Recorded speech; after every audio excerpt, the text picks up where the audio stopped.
இன்றைக்கி ரொம்ப சூப்பரான சுரைக்காய் பொரியல் எப்படி செய்யலான்னு பார்க்கலாம் வாங்க. அதுக்கு முன்னாடி நீங்கள் நம்ம சேனலுக்கு புதுசாக இருந்தீங்கன்னா சப்ஸ்கிரைப் பண்ணிவிட்டு பாருங்கள், லைக் பண்ணுங்கள், கமெண்ட் பண்ணுங்கள். இந்த சுரைக்காய் இந்த மாதிரி செய்து கொடுத்தீங்கன்னா உங்கள் வீட்டில் எல்லாருக்கும் பிடிக்கும். இந்த வெயில் நேரத்தில் இந்த சுரைக்காய் ரொம்ப நல்லது, தண்ணி சத்து அதிகமாக இருக்கும், உடம்புக்கு ரொம்ப ஆரோக்கியமானது. கண்டிப்பாக இந்த மாதிரி நீங்கள் செய்து கொடுங்க. குழந்தைகள்லேருந்து பெரியவங்க வரைக்கும் எல்லோரும் விரும்பி சாப்பிடுவாங்க. எல்லா குழம்புக்கும் சைடிஷாக இதை வைக்கலாம். தனியாக கூட சோறில் போட்டு பிசைஞ்சு சாப்பிட்லாம். அதுக்கு தேங்காய் கொஞ்சமாக தேங்காய் எடுத்து அதில் சீரகம் போட்டு ஒரு 2 மிளகாய் போட்டுக்கலாம். நான் பழுத்த மிளகாய் போட்டிருக்கேன், டேஸ்ட்டு நல்லாயிருக்கும். அதை அரைச்சி தனியாக வச்சுக்கோங்க. இப்போ ஒரு கடாயில் கடுகு போட்டுக்கோங்க. நல்லா ஒரு பெரிய வெங்காயம் பொடிசாக கட் பண்ணி கருவேப்பிலை போட்டு நல்லா வதக்கிக்கோங்க.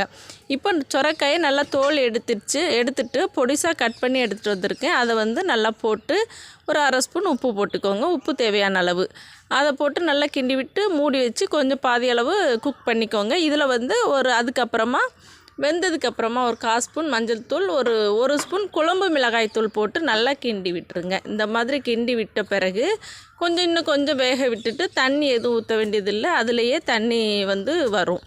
இப்போ பாருங்கள், நம்ம அரைச்சி எடுத்துகிட்டு வந்த தேங்காவை உள்ளே போட்டு நல்லா கிண்டி விட்டுருங்க. அவ்வளோதான், சூப்பரான சுரைக்காய் பொரியல் ரெடி ஆயிரும். தேவைப்பட்டால் நீங்கள் 1 கப்பு தயிர் உள்ளே ஊற்றுனீங்கன்னா டேஸ்ட் அருமையாக இருக்கும். நான் இன்றைக்கி ஊற்றலை.